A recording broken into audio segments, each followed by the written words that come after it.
Hi friends, मैं doctor Amit, eye specialist, cataract, glaucoma and refractive surgeon.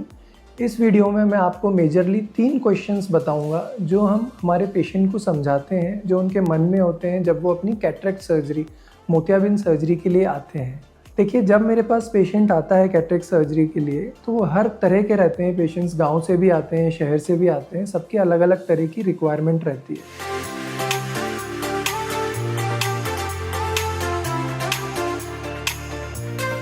तो मैं उनको ये समझाता हूँ, देखिए 3 चीज़ें इंपॉर्टेंट है।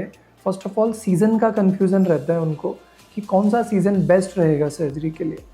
तो मैं आपको बता दूं कि आज की डेट में आप हर सीज़न में अपनी सर्जरी प्लान कर सकते हैं, क्योंकि सर्जरी लेज़र से करी जाती है, फेको सर्जरी होती है, चीरा बहुत छोटा होता है, रिकवरी बहुत फास्ट होती है। हम एक 1.8 mm के इंसिजन से लेज़र द्वारा ऑपरेशन करते हैं और आपकी रिकवरी ऑलमोस्ट 4 से 5 दिन में 100% हो जाती है और आप अपना नॉर्मल जो काम है वो 7 से 8 दिन बाद ज्वाइन भी कर सकते हैं। दूसरा इम्पॉर्टेंट जो क्वेश्चन आता है कि आपके कैटरेक्ट की स्टेज क्या है, ग्रेड क्या है, क्या वो बहुत ज़्यादा पक गया है या अभी अर्ली स्टेज में है या मिडिल स्टेज में है। तो एक समय था जब बहुत ज़्यादा पके हुए मोतियाबिंद ही करे जाते थे, क्योंकि हॉस्पिटल में मरीज का स्टे लंबा रहता था, 5-5 टाँके लगते थे, पट्टी बंदी रहती थी। आजकल वो सब नहीं है। आजकल लेज़र से करते हैं तो रिकवरी बहुत फास्ट है, तो हम नॉर्मली ग्रेड 2 और ग्रेड 3 में सर्जरी कर देते हैं। नाउ मोस्ट इम्पॉर्टेंट क्वेश्चन होता है कि आपके लिए कौन सा लेंस बेस्ट रहेगा। तो मैंने इस पे एक डिटेल वीडियो भी बनाया है कि कौन कौन से तरह के लेंस अवेलेबल हैं। बट अगर सिंपल टर्म्स में देखें कि कौन सा लेंस बेस्ट रहेगा, तो ये 2 चीज़ों पे मेजरली डिपेंड करता है। सबसे इम्पॉर्टेंट आपका बजट।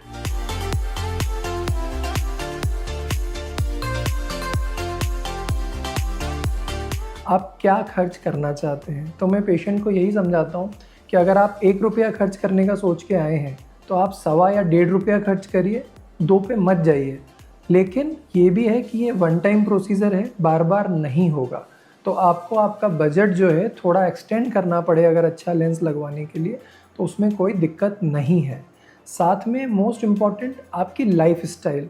अगर कोई आपकी लाइफस्टाइल, आपकी इस पे बहुत सारी चीज़ें डिपेंड करती है कि आप कंप्यूटर यूज़र हैं, कि आप कोई मज़दूर हैं, आप किसान हैं, तो आपके वर्किंग डिस्टेंसेस क्या क्या हैं। अगर कोई कंप्यूटर यूज़र है तो उसके वेरिएबल मल्टीपल डिस्टेंस रहते हैं काम करने के, उसको बुक भी पढ़नी है, कंप्यूटर भी देखना है, गाड़ी भी चलानी है।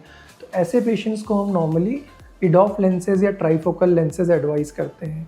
साथ में अगर कोई गाड़ी बहुत ज़्यादा चलाता है तो हम उसको ट्राईफोकल लेंसेज या मल्टीफोकल अवॉइड करते हैं, क्योंकि उसमें रात में ग्लेयर होता है। अगर किसी को दूर की नज़र के लिए ही अपना चश्मा नहीं पहनना है तो वो मोनोफोकल लेंसेज लगा सकता है, जो कि 80-90% लोग लगवाते हैं। तो आपकी ज़रूरत, आपकी लाइफ स्टाइल, आपके बजट पे आपका लेंस डिपेंड करता है और आपको इसमें थोड़ा सा अपने आप को, बजट को एक्सटेंड वन टाइम में ज़रूर सोचना चाहिए।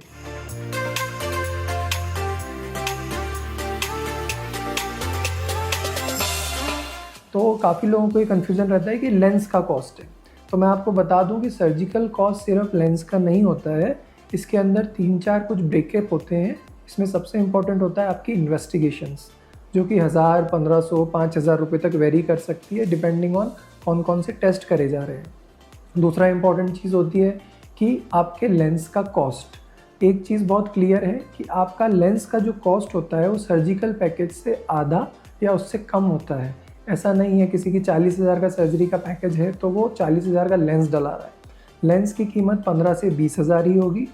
और साथ में आपको जो मेजर आपको चार्जेस देने होते हैं वो होते हैं सर्जन चार्ज। वो भी एक मेजर अमाउंट होता है, वो वेरी करता है। अगर कोई सीनियर सर्जन है तो वो ज़्यादा हो सकता है, या कोई मेजर बड़ी सिटी है तो वहाँ भी सर्जन चार्ज ज़्यादा हो सकता है, depending on his experience. Just like जैसे आप वकील के पास जाते हैं तो जो जितना सीनियर वकील होता है उसकी फ़ीस ज़्यादा होती है। तो मैं मरीज़ को इस तरह से समझाता हूँ। और एक इम्पॉर्टेंट एस्पेक्ट होता है इसमें ब्रेकअप में, आपका ओटी चार्ज और मेडिसिन। कोई भी जब सर्जरी होती है तो उसमें बहुत सारी चीज़ें यूज़ होती है। ओटी का स्टाफ होता है, आपके डिफरेंट सॉल्यूशंस, मेडिसिन, सब चीज़ें यूज़ होती है।